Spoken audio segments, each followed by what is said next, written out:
Hello.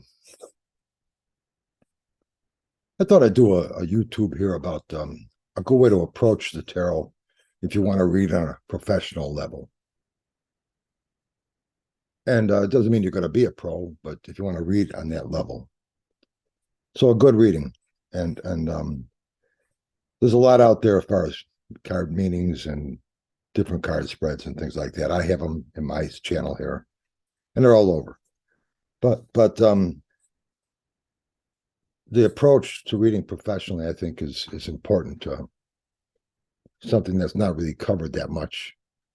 And I think it would be good to go over some things that I think are important. And if I'm sharing that information with others, these are the things I would go over with them. And so this is what I think would be a good idea to think about. One thing you want to have the goal you have here is when you read professionally or on that level, tarot starts to become an oracle. It's you're answering questions now. And you're looking for the best answers. People are seeking you out because they have a specific question and they want an answer for something. They want to know what to do here on something. So you want them to walk away from your table with a real sense of direction. And more than likely, they didn't have that when they sat down with you initially. And hopefully this idea, or this way of thinking, pays off for them at the end. So a good sense of direction is important. And most people think, okay, if you might have heard of right brain, left brain thinking, and you might think of a tarot reader as more of a right-brained thinker. You know, they're imaginative, they're artistic, they're creative. Lots of times they're emotional, so they could feel your situation. But they're also usually nonverbal. And so the cards give you an excuse or a reason to talk if you're thinking right-brained. But another thing, though, I think is important to look at is it's important to realize you need both sides to do a good reading. You have to have left brain thinking in there as well. So left brain is logical, analytical, verbal, factual.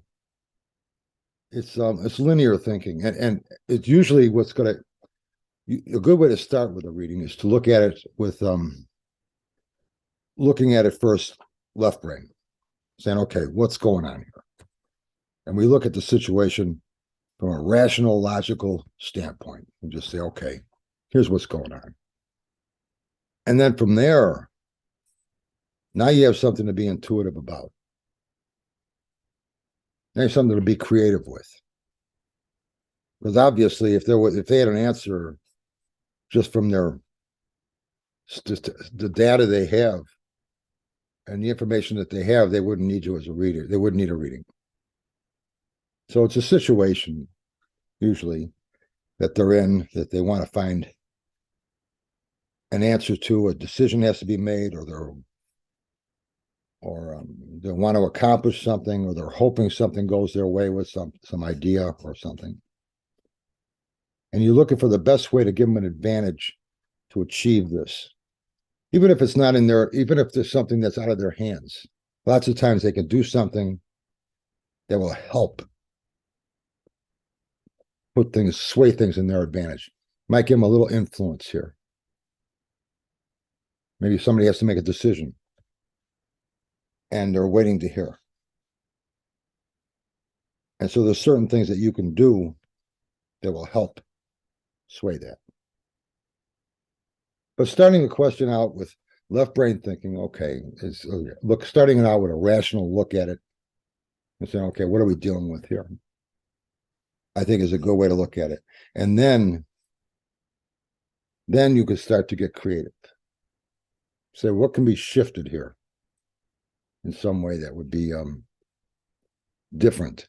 show us a different look on something. And that's where the cards really do come in handy, because you could look at a situation rationally without any cards. You don't need that. You don't need cards for that. But to come up with new ideas, get creative, the cards help with that. So you can almost look at it and say, like, okay, the card spread before cards are laid into it is your left brain.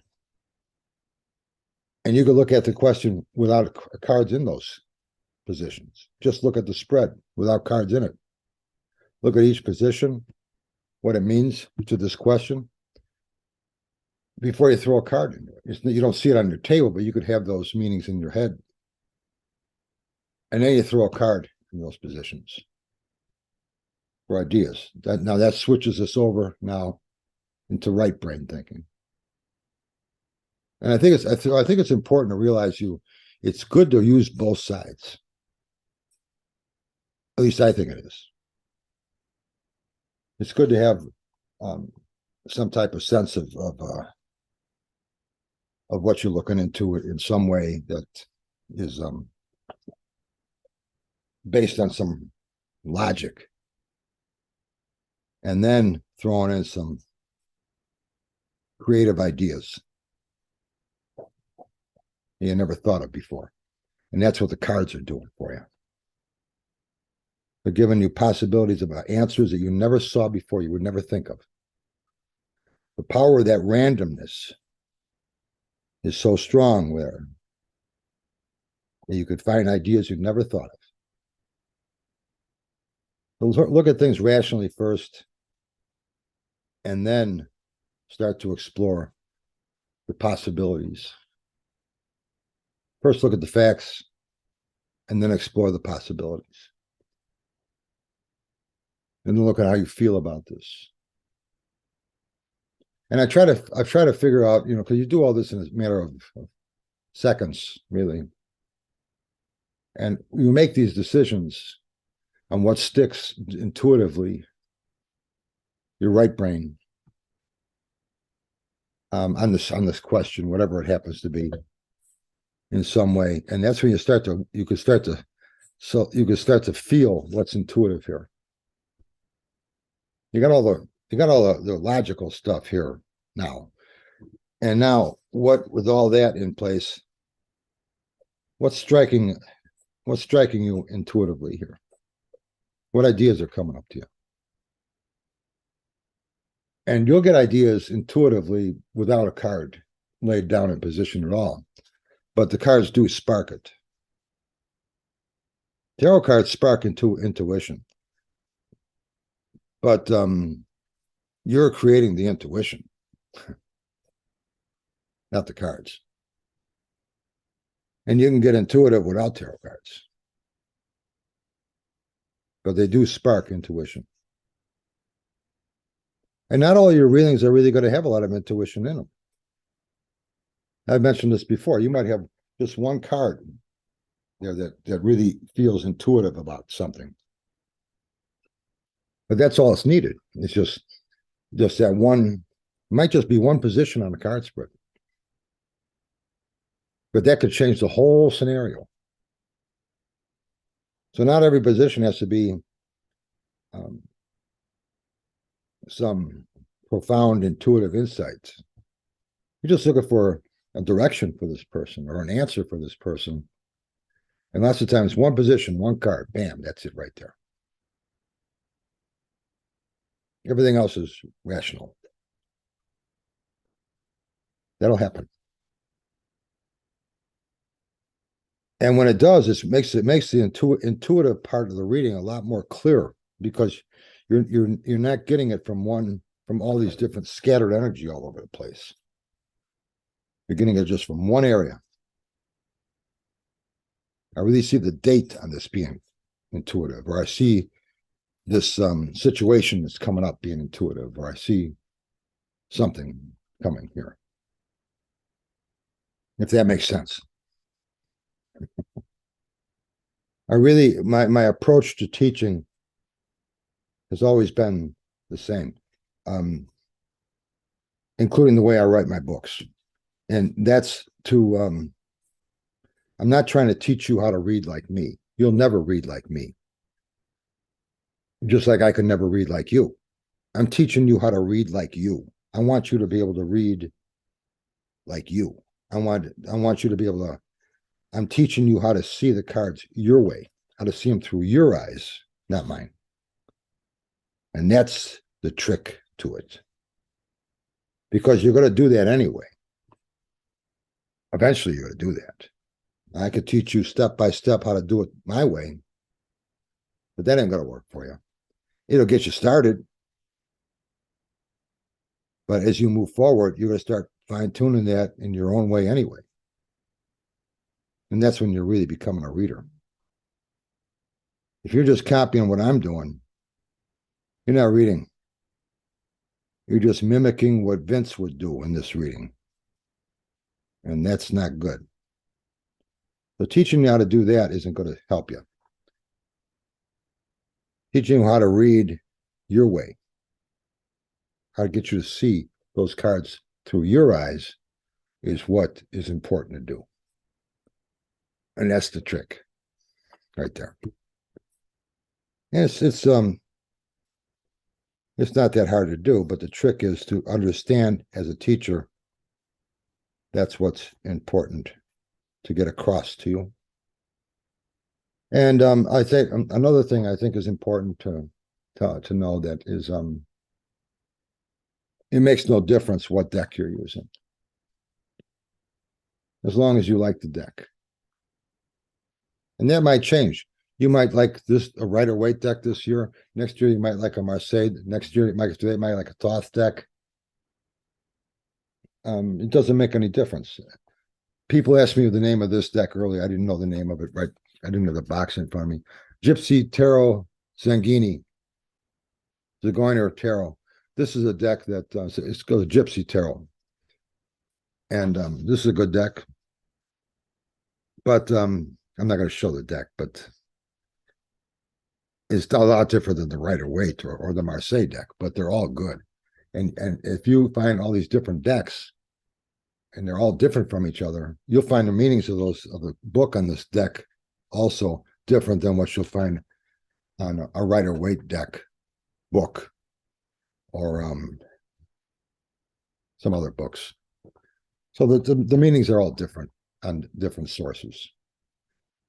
Some of them will be the same, but you're going to have your own meanings. They're going to drift. They're going to shift a little bit. And that's okay. That's normal. Everybody does it. I know a lot of pro readers, they all think differently, but they're all successful. And it works for them. And if you shift around from deck to deck, that's okay too. I do that. And I like the variety, the different decks. So whatever deck you use is fine, as long as you like it. And I would suggest having 78 cards, a regular standard tarot deck. They're starting to come up with tarot decks now with 54 cards in them and stuff like that. I don't like that. No, it doesn't work for me. 56 minor arcana, 22 majors is a standard deck of tarot cards, 78 cards. And that's what I think 90% of them are that way anyway. They have new things out there now too, like oracle cards, medicine cards, and other things like that. And I've been asked, what about those cards? Yeah, you can use them. Angel cards. The thing is, you're not going to find, if you want to use cards, the biggest source of material out there is going to be on the tarot cards. You're going to find more material to read and study and find ideas from with tarot cards than you will angel cards or medicine cards or these other ones. So I would say stick with the tarot. It's just easier that way. I think that's a good idea. But any deck you use will work just fine. My first couple of books, Genius and Essential and Radical Tarot, all three of those I used the Rider-Waite deck, only because the Rider-Waite rate is just widely used. It's the most widely used. When I wrote Bare Bones Tarot, I used my deck, the Tarot Marseille by Patici, and that is a Marseille deck. And I usually read with a Marseille deck,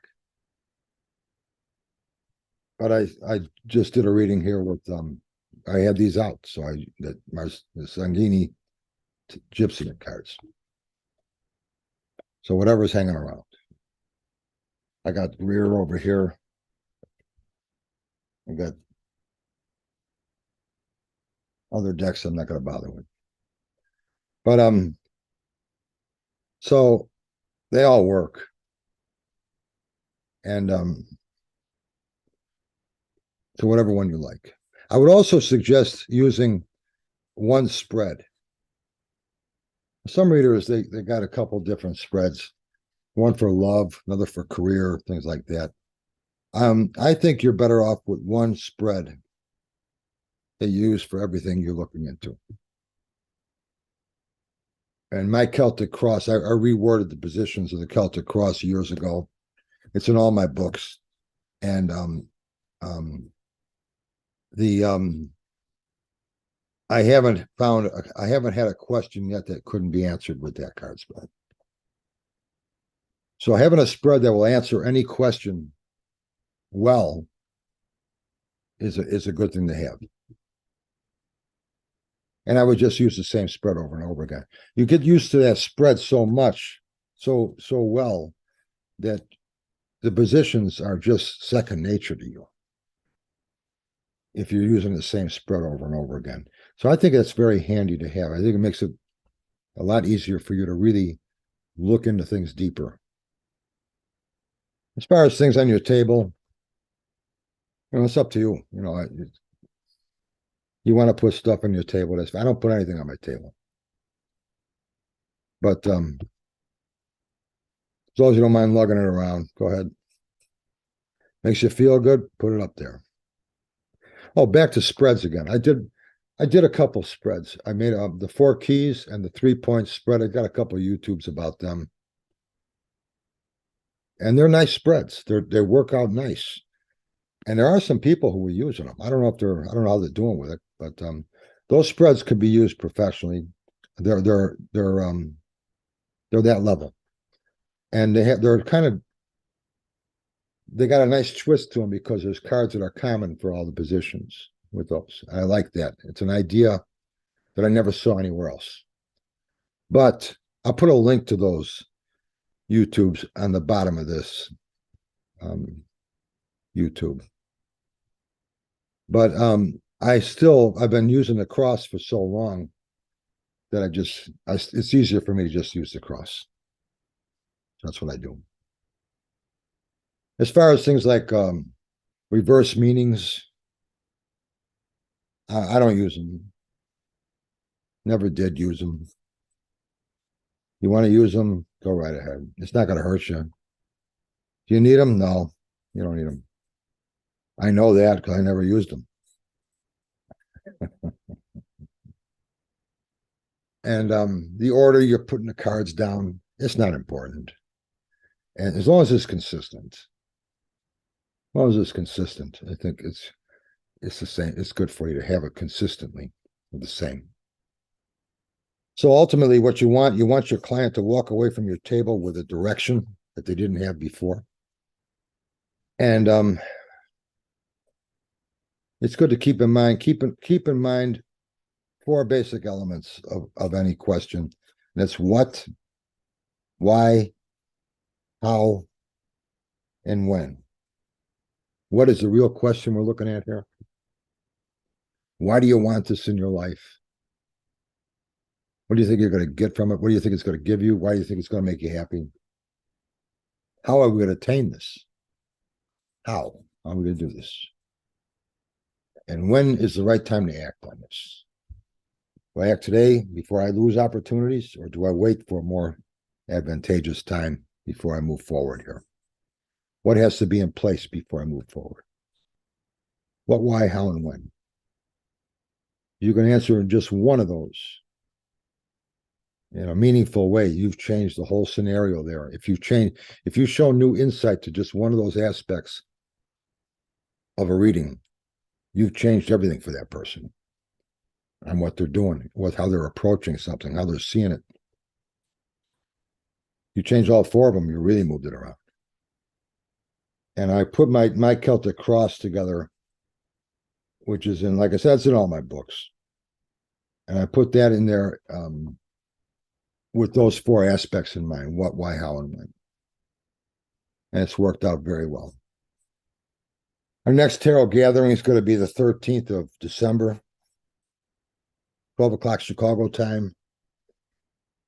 Tarotmaps.com. I'll put, if you go to tarotmaps.com, I'll put a link on that down below. And I'll put a link to try to find those two spreads that I made, the 4 keys and the 3 points, and put a link to that below too. So anyway, hope you like this. Keep throwing cards. We'll talk soon. Bye.